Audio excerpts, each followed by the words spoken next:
Это можно считать настоящим предновогодним подарком. Главная елка республики. Напротив 36 новеньких автомобилей стоят, выстроившись в ряд, подобно большой гирлянде, раскинутой перед площадью Алания. Шкода Октавия. Так много спецтранспорта здесь не было еще со дня празднования Дня Победы. Ключи от заветных автомобилей вручает сотрудникам ГИБДД лично министр внутренних дел. Транспорт берегите, новый. Здесь он поможет вам в охране правопорядка. Нарушителям не скрыться. Отныне любителям рассекать по улицам Ингушетии придется понервничать. С таким транспортом сомнительно, что удастся уйти от страж порядка. Toyota Camry 060, право вручения, останови машину. Ильяс Евлоев, инспектором отдельного батальона дорожно-патрульной службы, работает 3-й год. Таких наворотов в автомобиле еще не встречал. С новой машиной служба однозначно еще приятней. Машина оснащена камерами видеонаблюдения и спереди, и сзади, и салон, как вы видите, оснащается. Сейчас, остановив правонарушителя, ты можешь ему уже показать визуально его правонарушение и после этого составить административный материал по данному нарушению. Потом... А раньше были у вас такие условия? Раньше, к сожалению, нам приходилось... Там был переносной видеорегистратор, то есть флешка пишет все, и приходилось приезжать в ГАИ и через компьютер смотреть данное видеонарушение, переписывать его на диск, и получалось с нарушителем, показывать ему данное нарушение, приходилось, долгий процесс вот этот происходил. А сейчас намного все проще, упростилось. Также все авто оснащены радиостанциями, планшетами, подключенными к необходимым в работе базам данных, сигнальными устройствами и медицинскими укладками. Естественно, машина как иномарка, поэтому и двигатель у них усиленный, так как высшего класса и салон, как вы видите. В строевом разводе полицейских нарядов, заступающих на службу по охране общественного порядка, принимает участие состав ингушского гарнизона, руководители служб и строевых подразделений. Министр внутренних дел Ингушетии Михаил Коробкин поздравил всех с этим важным событием и отметил, что никакая техника не может заменить сотрудника полиции, который каждый день и в зной, и в дождь, и в снег несет службу и охраняет покой жителей республики. И эти люди стоят сегодня в этом строю, плечом к плечу, готовые бороться с преступностью и защищать слабых. Именно вы стали основой безопасности и спокойствия жителей республики Ингушетия.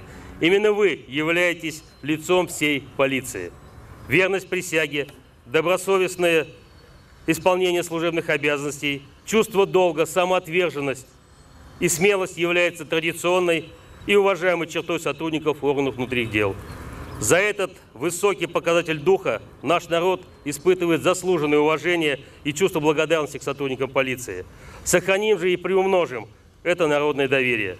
Будьте решительными, будьте отважными, поддерживайте и помогайте друг другу. Однако будьте бдительны и умелы в действиях и помните, каждого из вас ждут дома. Заступайте на службу и несите ее достойно. На моей памяти первый случай, когда вот такой арсенал был предоставлен сотрудникам внутренних дел. Это большой подарок министерства для республики. Это дополнительная сила для того, чтобы вы бдили порядок в республике.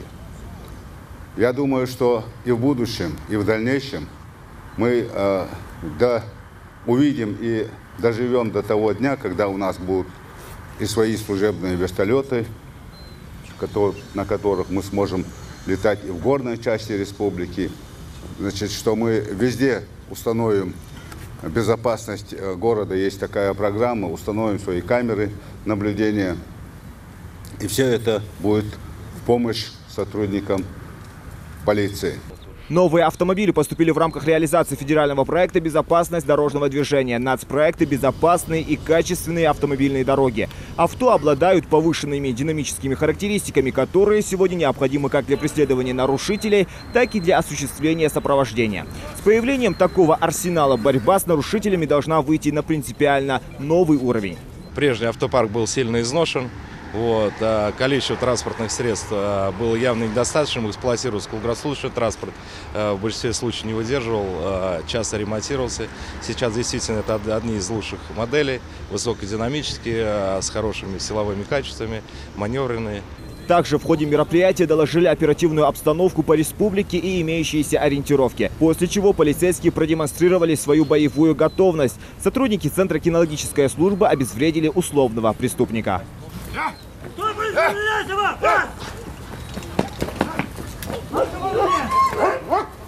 А дальше все как в экшн-фильмах. За дело берется отряд спецназначения «Гром».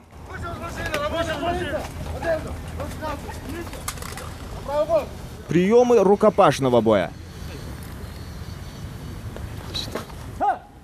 Сразу после демонстрации сил и возможностей личный состав Министерства внутренних дел заступает на охрану общественного порядка и безопасности. Колонна из более 200 человек торжественным маршем прошла по главной улице столицы.